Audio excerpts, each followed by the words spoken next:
I've been excited to make this video because I love taking a look back, big picture, how did last year go? So, you guys know 2022 was not my best year. I did not hit any of my financial goals, which were like save $30,000 for student loans, get my $12,000 emergency fund fully funded, or even $10,000 for that matter, and save money for a house hack.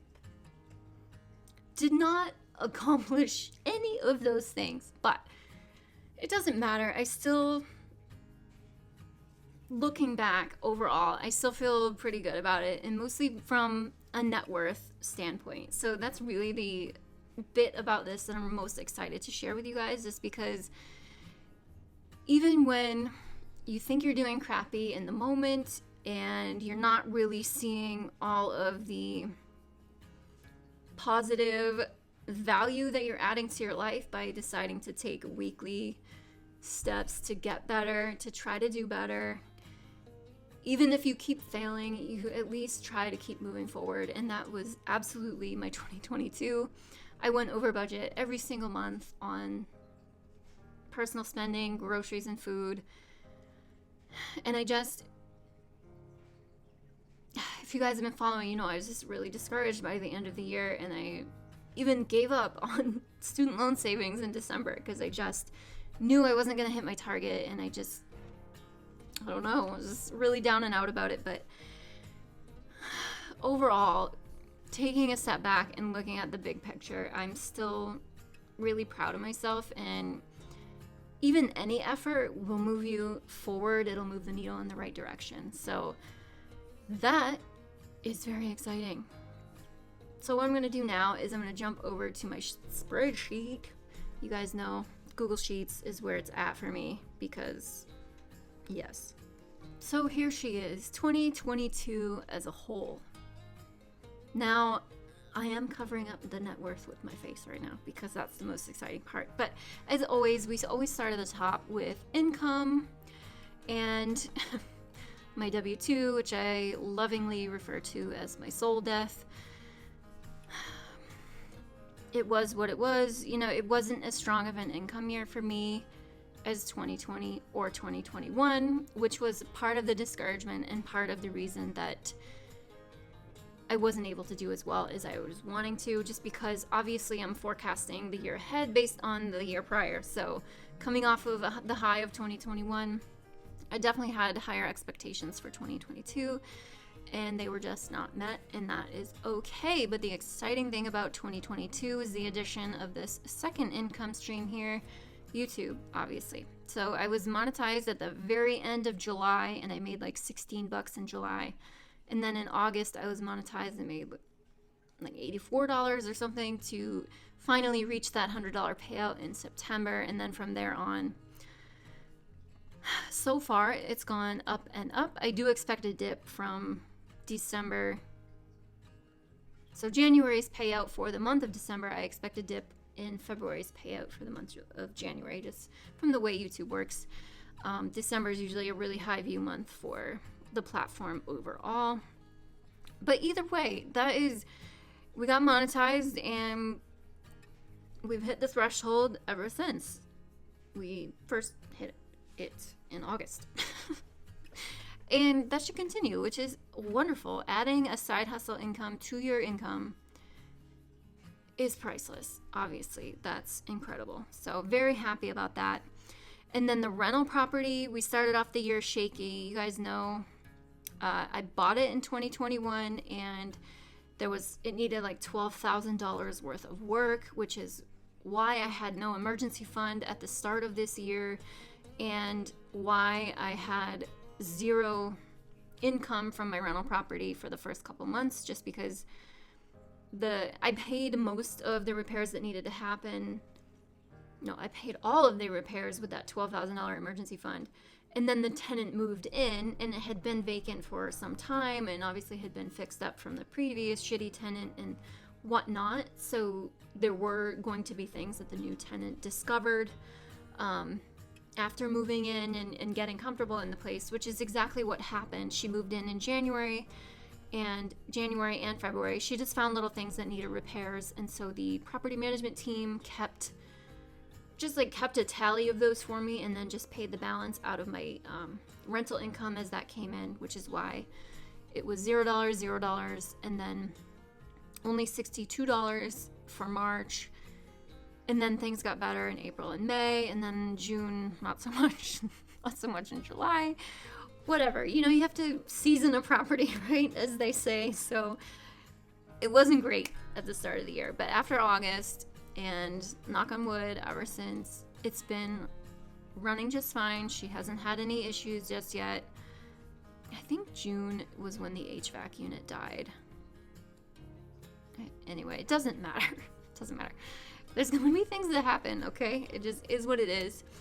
So far, everything's been fine. And no matter what, I still ended the year earning more than the mortgage cost me for the year. So that's all you can ask. By about $2,000, I netted $2,013, which is wonderful. I'm super happy. You guys know it's my first rental property. It's one of those, like, you have to rip the Band-Aid off if you're going to start doing something, and real estate investing is no different from that. You buy your first property and you learn from all of those experiences, like how quickly your emergency fund can go right away. And it's totally fine. I'm very happy I did that while I've had a high-paying job and I had the income to bankroll anything that could have happened. And luckily I had the emergency fund, so A-okay. It's the same tenant. She has signed a 2-year lease. I know I've mentioned that many times, but she's still in there. So January 2023, when this video goes live, is the start of her 2nd year in her lease.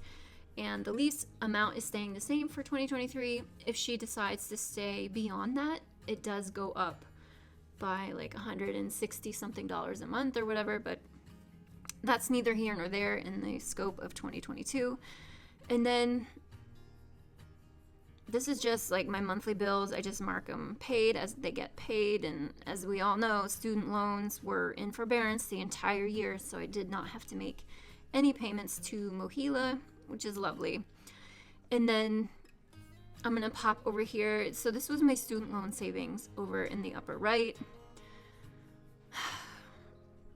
Y'all know I had that $30,000 goal, so that was $2,500 a month goal.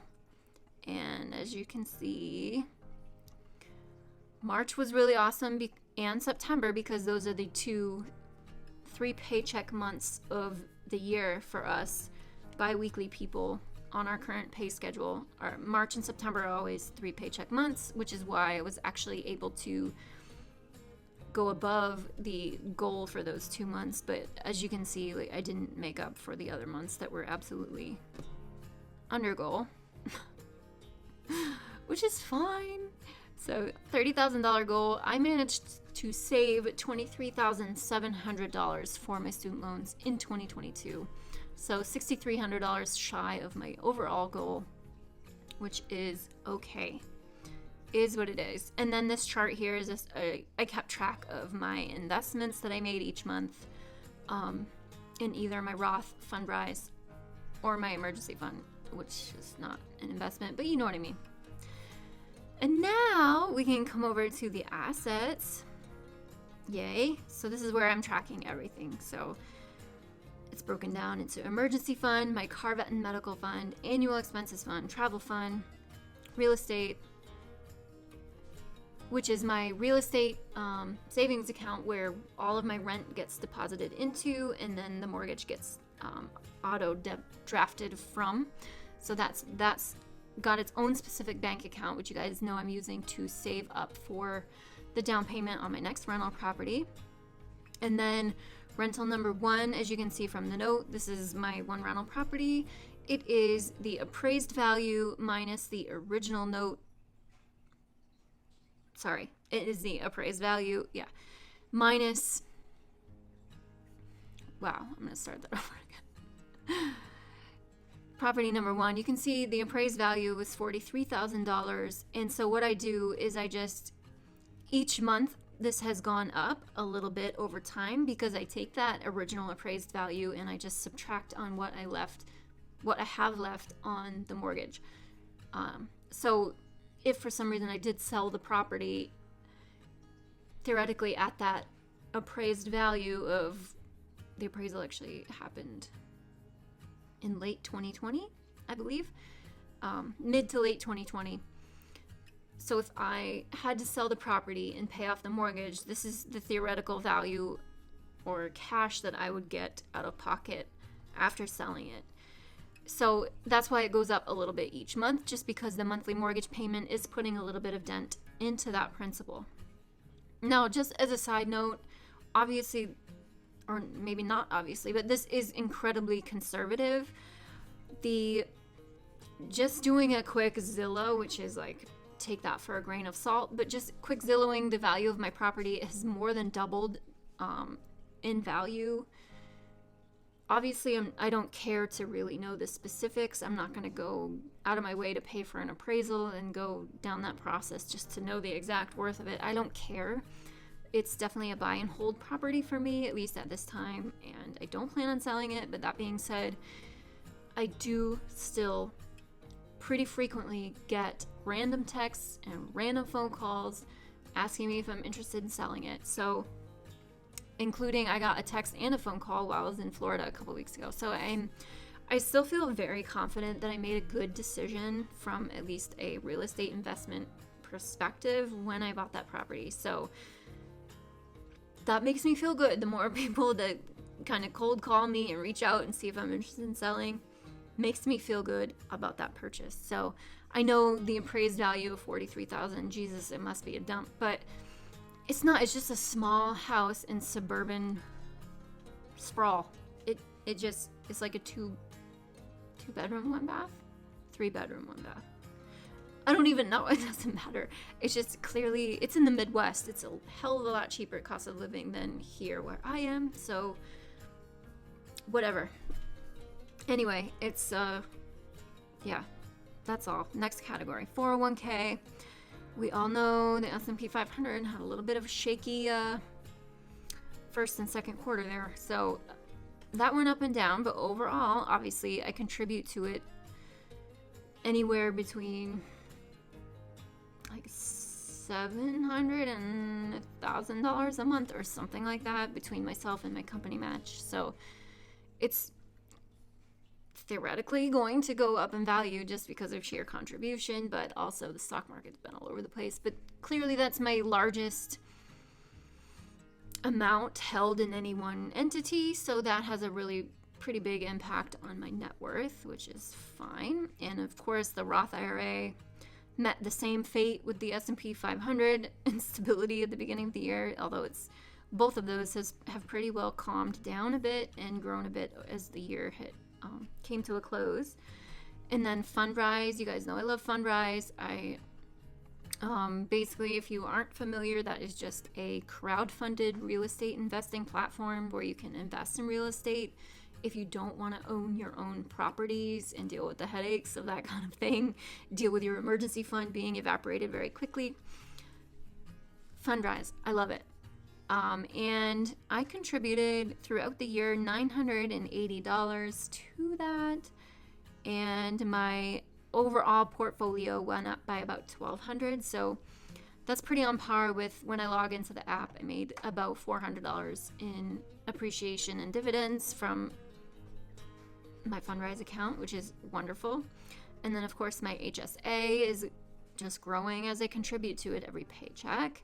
Crypto, don't really give a shit about. It's all over the map, whatever. And then my loan savings, of course, my student loan savings, pretty dang good. This number right here, I update these values on the last day of the month. If you guys have been following, you know I had $4,800 saved over from 2021 for my student loan savings. So I started January with $4,800.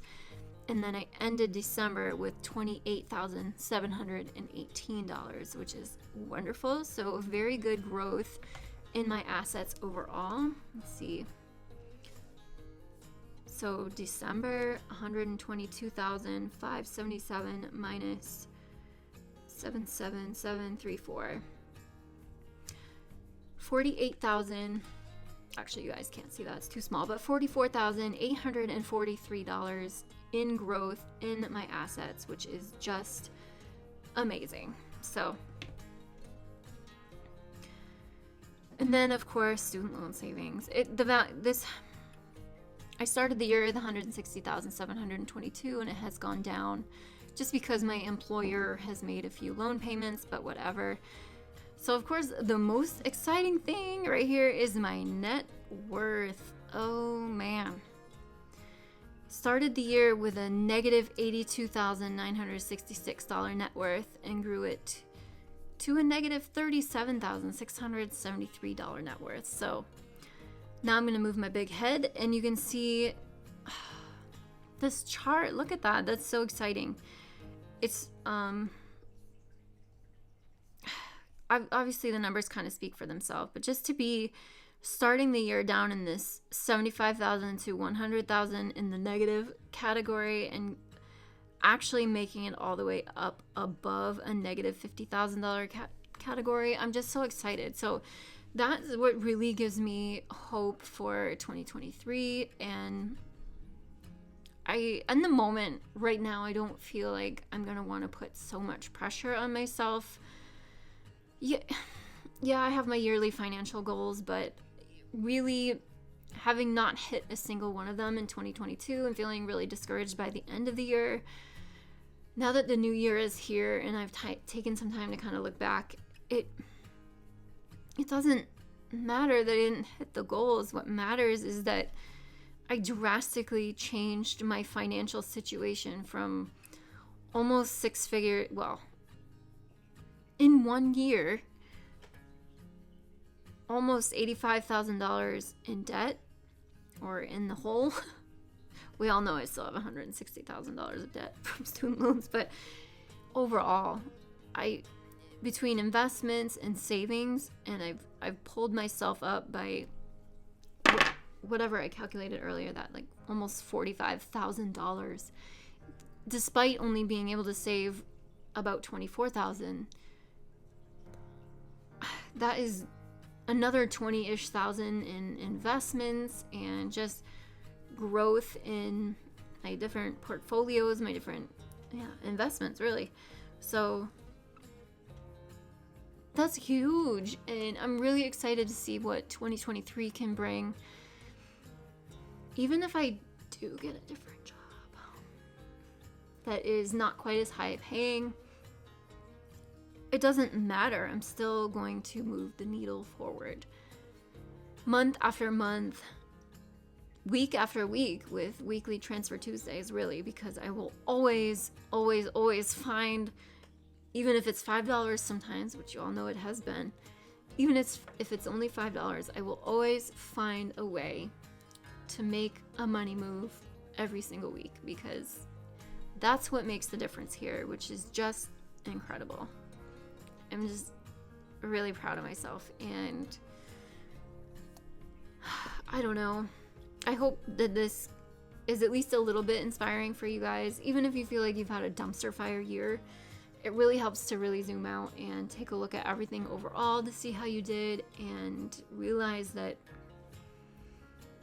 even though when you're starting from the starting line and you're looking at a year ahead and you're thinking, oh my God, it's only a year, I'm not going to be able to get much done. In reality, is a year can be incredibly life-changing. So you just got to keep going. And when you're in a significant amount of debt, like I am right now, like I have been in the past,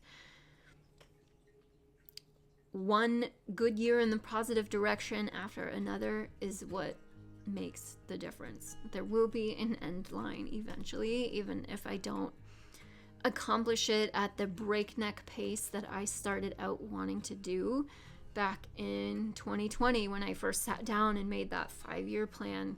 Clearly that's a bit gone out the window. I'm not going to make it there at this point, but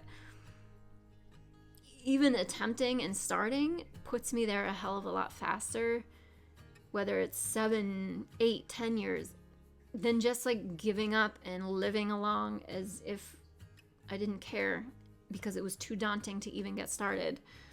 Then I'd never get where I want to be. So I hope that you feel the same way, and I hope that you're inspired to keep going and just do the best you can in 2023.